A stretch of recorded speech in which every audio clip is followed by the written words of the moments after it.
طيب ايهما افضل، ده ولا ده؟ الناس كلها طبعا هتقول النوكيا اللي هو ده. طب انا اقول لك ملوش اي لازمه، ده افضل منه 100 مره.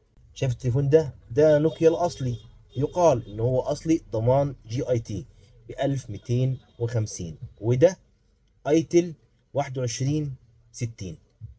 ده ب 1250 وده ب 800 جنيه.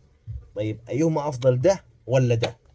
الناس كلها طبعا هتقول النوكيا اللي هو ده. طب انا اقول لك ملوش اي لازمه، ده افضل منه 100 مره في الجوده والخامه والصوت والبطاريه والعمر.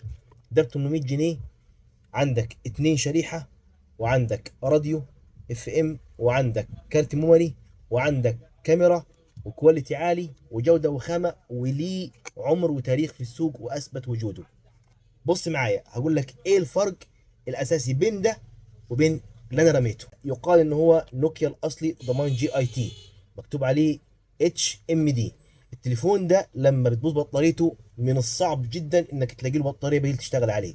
اول ما يجي له بطاريه جديده يقول لك التليفون عايز اسمه ده، يقول لك درجه حراره عاليه، او لا يشحن التليفون، او في رطوبه عندك في الهاتف. لازم بطاريته الاصليه نفس اللي كانت في الموبايل اللي هتشتغل عليه. الحاجه الثانيه، لحد تلك اللحظه الناس اللي بقاله اكتر من سنه وسنتين ما لهوش شاشه، مش لاقيين له شاشه. شاشته لما بتبوظ مش متوفره في السوق، تلف تلف تلف تلف تغير شاشه واثنين وثلاثه ما بتشتغلش عليه، مع انه نوكيا اصلي ضمان جي اي تي وسعره كمان غالي. المصيبه فوق ده كله انه البورده من جوه للاسف اصلا صيني، ملهاش اي علاقه بشركه نوكيا، مع العكس، مع انه ده قطع غير متوفره، اي بطاريه تشتغل عليه، شاشته موجوده 16 رجل في اي مكان، في اي محل صيانه هتلاقيها. ايه المحتاجه منه انت؟ ولا حاجه غير البطاريه والشاشه وسوكت الشحن لو عطل، ودول متوفرين في السوق.